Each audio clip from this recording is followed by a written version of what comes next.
I want to start off by thanking you guys. With over 150 comments and counting, you guys were extremely helpful and informative. I did get this figured out and had to test a couple different things, but I'll go down my diagnostic process. So when she called me and I got to the Jeep, first thing I did was check all the grounds on the battery, wiggled wires around. None of this was taken apart. I took apart this to check grounds back there.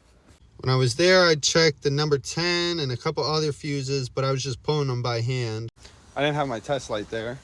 So I dragged it home, tried out one of my many different computers.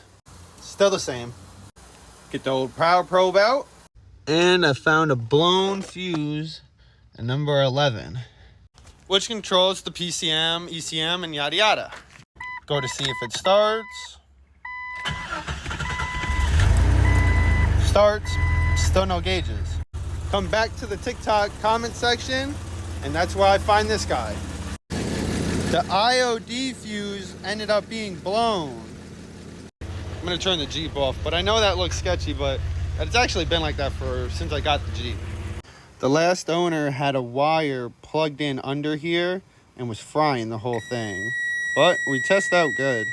Wife's Jeep's running, back to gauges. Shout out to Jeep XJ guy and everyone else that commented. Like, comment, subscribe for more.